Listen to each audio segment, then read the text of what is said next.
This is a special edition of On the Record, Terror in America, ISIS and Election 2016. And a grave warning from the CIA. The CIA director telling us ISIS is as dangerous as ever. This frightful statement coming despite massive efforts on the battlefield by U.S.-led forces.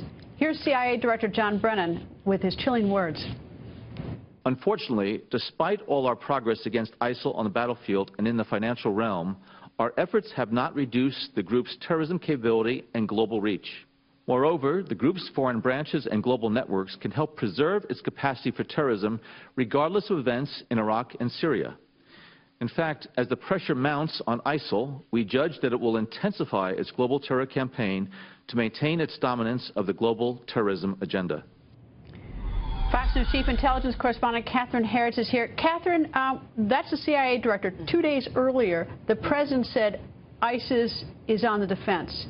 I see this as, that the CIA is trying to get out in front of this. And I think that's an excellent assessment, because this is testimony under oath coming after 49 Americans were massacred in an ISIS-inspired attack. And what Brennan is saying is that despite what's happened over the last 2 years, ISIS remains as capable to send operatives into Europe and even the United States to launch missions on its behalf. All right. How does this happen? I mean, if you look back at January of 2014, 2.5 years ago, President Obama says it's JV.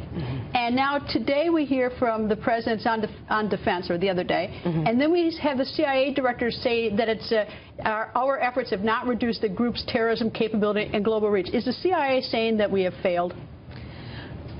The CIA is reflecting the very serious threat that we're facing not only in the United States, but also in Europe. Because significantly what he said is that if you have between 22 and 25,000 foreign fighters in Iraq and Syria, we have almost an equal number now in these ISIS affiliates or satellite operations in North Africa, West Africa, and in the Sinai. And they have Indonesia. That's right, and they have the ability, not all of them, but some of them, to launch independent strikes into Europe and the United States. All right. A lot of this is done, a lot of the inspiration is done through the internet. Correct. Why hasn't the president, or why hasn't the CIA, why hasn't something been done to at least explore how to shut that down, giving them the oxygen that they have? Right. The internet is like pouring gasoline on the fire of radicalization. And one of the things that we have seen is that just after 9/11, there was a view that you had to have this kind of one-on-one contact, like we're having right now, the mentoring thing,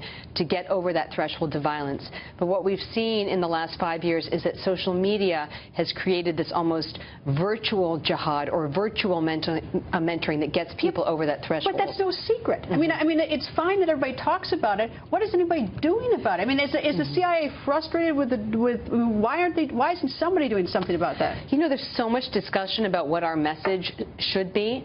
I had a conversation recently with someone who works in Eastern Europe who has to deal with Russian propaganda, which is kind of the same in terms of how ISIS bombards our people. And what they are doing is they are reinforcing their core values rather than trying to figure out how to block that message, which really is virtually impossible, or how to combat it with something else. Well, it is possible to shut down Facebook accounts. I've seen things pulled down. It is. But then they pop up again. No, somewhere but else, you'd be right? more aggressive. Right. It's no reason to give up. I don't disagree with you. If that's the way they're inspiring a lot of people, just because it's a hard job, we don't just give up. When you look at a lot of this material, and I would argue this is also true in Omar Mateen's case in Orlando. In 2014, he began following this American cleric. Nobody reads this material for professional development or self-improvement. There's no way around it. Indeed. Catherine, thank you. You're welcome.